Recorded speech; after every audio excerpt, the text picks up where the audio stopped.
এমপিভুক্ত শিক্ষকদের দারুণ সুখবর দিয়ে দিল অন্তর্বর্তীকালীন সরকার। আপনারা দেখতে পাচ্ছেন কালবেলা পত্রিকায় 21 মে প্রকাশিত এমপিভুক্ত শিক্ষকদের জন্য বড় রকমের সুখবর, এই শিরোনামে কিন্তু প্রকাশিত হয়েছে সংবাদ।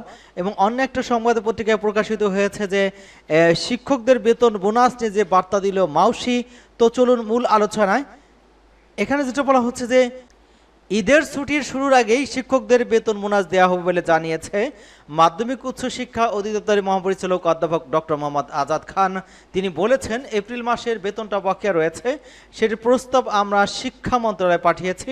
এটা অনুমোদন দেওয়া হলে এবং সেটা আসলে খুব দ্রুত ঈদুল আজহার বোনাসের প্রস্তাব পাঠানো হবে, তারপর মে মাসের প্রস্তাব পাঠানো হবে। সম্প্রতি শিক্ষকদের আন্দোলনের প্রেক্ষিতে এসব কথা বলেছে তিনি। মাউসিডিজি বলেছিলেন যে ঈদের ছুটির শুরুর আগেই শিক্ষক কর্মচারী মে মাসের বেতন এবং উৎসব ভাতার অর্থ পাবেন। ছুটি বেতন এবং বোনাস হয়তো একসঙ্গে পাবেন না, আগে বোনাস ছাড় হতে পারে, এরপর বোনাস বেতন পাবেন। এদিকে এমপিভুক্ত শিক্ষকদের ঈদের বোনাস বাড়ানোর প্রস্তাব অনুমোদন দিয়েছে অর্থ মন্ত্রণালয়। আসন্ন ঈদুল আজহা থেকে শিক্ষকদের মূল বেতনের 50% বোনাস পাবেন, তারা কর্মচারী আগের মতো বোনাস পাবেন। জানা যায় সরকারি কর্মকর্তা কর্মচারী ইএফটির মাধ্যমে বেতন ভাতা পান, তবে বেসরকারি শিক্ষা প্রতিষ্ঠানে কর্মরত এমপিভুক্ত শিক্ষক কর্মচারীদের বেতন ভাতা সরকারি কোষাগার থেকে ছাড় হলেও এটি রাষ্ট্রায়ত্ত 8টি ব্যাংকের মাধ্যমে অ্যানালগ পদ্ধতিতে ছাড় হয়। এই অর্থ তুলতে কিন্তু শিক্ষকদের নানা রকমের ভোগান্তি পড়তে হতো। এই পরিপ্রেক্ষিতে আপনারা দেখতে পেলেন যে ইএফটির মাধ্যমে বেতন চালু হয়েছে, যদিও সেই বেতন কিন্তু লেনদেন হচ্ছে, সেটা অপতিতাতে কিন্তু সেটা শুরু হবে, এমনটা কিন্তু মাউসি ডিজি জানিয়েছেন। এবং বড় রকমের যে সুখবরটা আছে সেটা হচ্ছে যে পবিত্র ঈদুল আজহার আগে বেসরকারি শিক্ষা প্রতিষ্ঠানে এমপিভুক্ত শিক্ষক কর্মচারীদের বকেয়া বেতন এবং বর্ধিত ঈদ বোনাস পেতে পারেন। মাধ্যমিক এবং উচ্চ শিক্ষা অধিদপ্তরের মাউসি তথ্য নিশ্চিত করেছে, যা শিক্ষকদের জন্য একটা স্বস্তি এনেছে।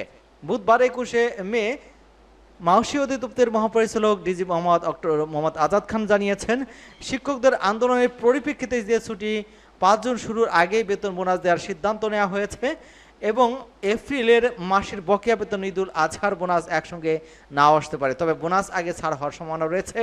অর্থমন্ত্রক এমপিভুক্ত শিক্ষকদের ঈদের যে বোনাস সেটা বেতনের 50% হারে বৃদ্ধির প্রস্তাবে অনুমোদন দিয়েছে, ফলে আসন্ন কোরবানির ঈদ থেকে কিন্তু শিক্ষকরা ওই বর্ধিত হারে বোনাস পাবেন এবং তবে কর্মচারীরা আগের নিয়মে বোনাস পাবেন।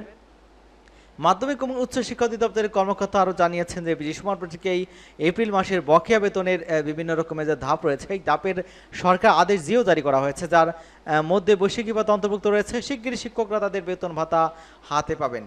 গত রবিবার এপ্রিল মাসের বেতনের প্রস্তাব মন্ত্রণালয়ে পাঠানো হয়েছিল। বুধবার অধিদপ্তর এবং শিক্ষা মন্ত্রণালয়ের কর্মকর্তারা যে জারি তথ্য নিশ্চিত করেছেন, তারা জানান যে এপ্রিল মাসের যে প্রথম ধাপে 3,78,907 জন শিক্ষক কর্মচারী, ডিসেম্বরের সপ্তম ধাপে 1,242 জন, জানুয়ারি চতুর্থ ধাপে 1,556 জন, ফেব্রুয়ারি মাসের দ্বিতীয় ধাপে 1,573 জন এবং মার্চ মাসের দ্বিতীয় ধাপে আংশিক 1,573 জনের শিক্ষক কর্মচারী বকেয়া বেতন এবং ভাতা পরিশোধ করা হবে।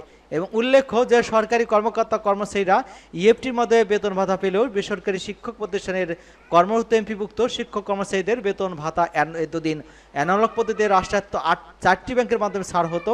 বর্তমানে অনেকে কিন্তু ইএফটির মাধ্যমে বেতন ভাতা শুরু করলেও ইএমএসএলে কর্মরত প্রকল্পভুক্ত অবহেলা এবং উপজেলা জেলা শিক্ষা অফিসারদের গাফিলতির কারণে অনেক শিক্ষক কিন্তু ভোগান্তির শিকার হচ্ছেন বলে অভিযোগ রয়েছে।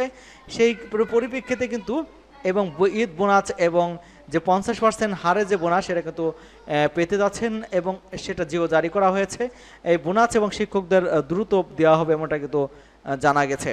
এই ছিল আজকের সংবাদের সর্বশেষ হাতে পাওয়া আপডেট সংবাদ, এবং আমাদের সংবাদ দ্রুত পেতে চ্যানেলটি সাবস্ক্রাইব করে আমাদের সাথে থাকুন। সকলকেই ধন্যবাদ।